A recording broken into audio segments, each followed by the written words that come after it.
This is a map of Shenzhen's metro system in 2007. As you can see, there was only 2 metro lines. Fast forward 18 years, and 17 colorful metro lines with almost 600 kilometers of track have appeared, and there's more on the way.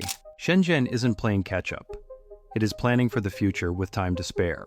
The Shenzhen metro system already handles an average of over 8 million daily riders, and with its 398 stations and 17 lines that crisscross the urban region, it is one of the world's largest and best-connected metro systems. But Shenzhen isn't just any megacity.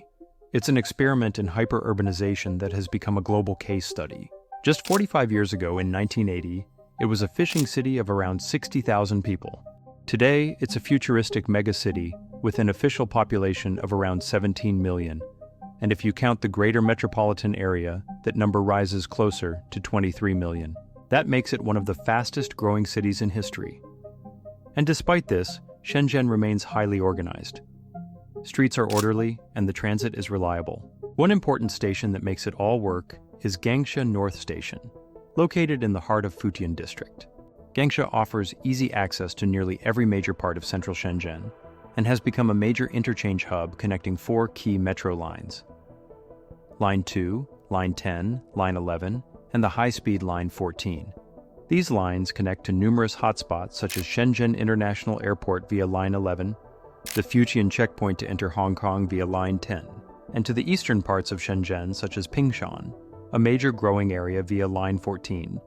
But Gangsha is also important for many commuters. You see, the station also directly links to major businesses across the city, and this was planned. You see, due to the metro being built so recently, the government was able to plan the construction in a way that has made it one of the most efficient metro systems in the world. In 2023, almost 3 billion trips were taken on the Shenzhen metro. To put that into perspective, that's the entire annual ridership of the New York and Madrid metro systems combined. But the city doesn't rely solely on underground rail. Surface transportation is just as forward-looking. And in 2017, Shenzhen became the first major city in the world to fully electrify its public bus fleet. That meant that over 16,000 buses were replaced or upgraded to run entirely on electricity, slashing the city's reliance on diesel, and significantly reducing local emissions. The following year, over 99% of its 22,000 taxis had also gone electric. And these weren't small changes. They transformed the city's environment.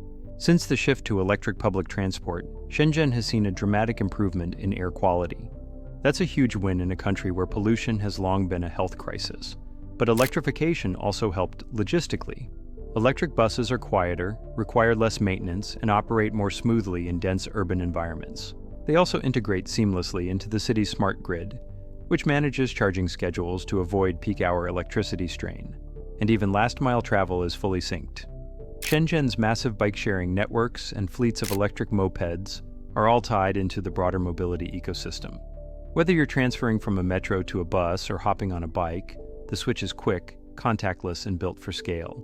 Now let's zoom out, all the way to France and the Paris Metro, one of the world's oldest and most iconic subway systems. It consists of 321 stations spread across 16 lines and 245 kilometers of track. And with an annual ridership of around 1.5 billion trips, it's a rather well-constructed system.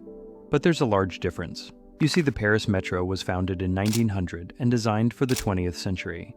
The Shenzhen Metro, on the other hand, was founded in 2004 and could plan for the 21st and perhaps 22nd century. The aging metro system in Paris has meant various problems, such as frequent delays and prolonged maintenance work. While Shenzhen's metro is almost always on time and the maintenance can be handled in off hours. But how did this happen so fast?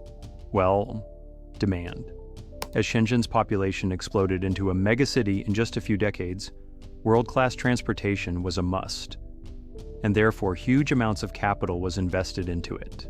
But Shenzhen's transformation wasn't just rapid, it was also intentional. In the 1980s, the city was designated as China's first special economic zone. That decision triggered a flood of investment, migration, and industrial development. But instead of letting urban chaos take over, the city's leadership took a proactive approach. Build first, populate second. Entire districts like Nanshan and Bao'an were laid out with future transport corridors in mind.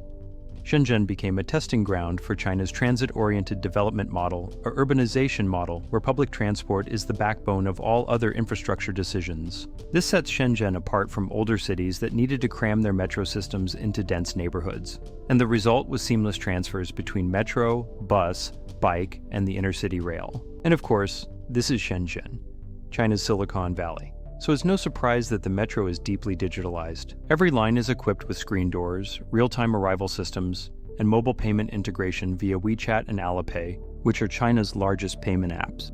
Many metro trains are now even semi-automated, and Line 20, a newer addition, is fully autonomous, operated entirely by AI. But it's not futuristic for the sake of it. It's all about efficiency.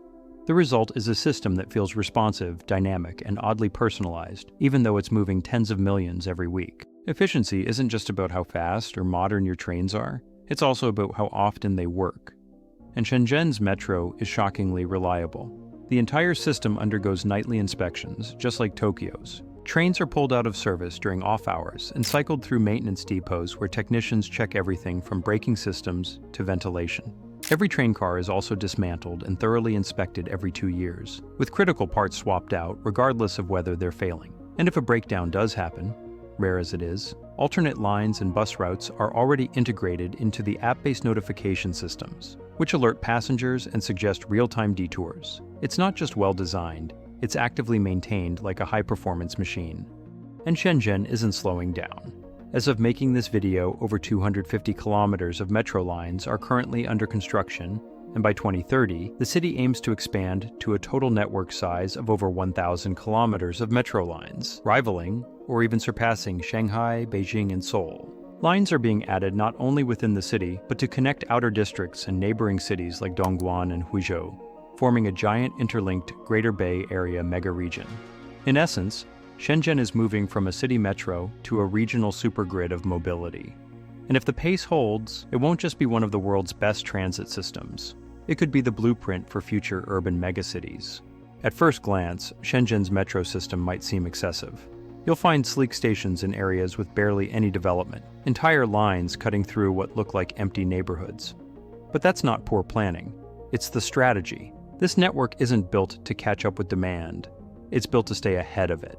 Each new metro line is a promise to developers, businesses, and future residents. Growth is coming, and when it arrives, we're already prepared. It's the opposite of what we see in most major cities. There, infrastructure lags behind reality. Transit systems strain under the weight of booming populations, and new lines are added only when congestion becomes unbearable. But Shenzhen is different. Shenzhen's metro isn't just about transport, it's about direction. It shows what can happen when infrastructure leads development instead of lagging behind, and proves that cities don't have to grow chaotically. They can be shaped with intent. In the end, Shenzhen's model isn't perfect, but it offers valuable lessons for other fast-growing cities. Plan early, invest heavily, and treat transit as a backbone, not as an afterthought. If you found Shenzhen's story interesting, be sure to subscribe and check out this video on what could become the world's largest city.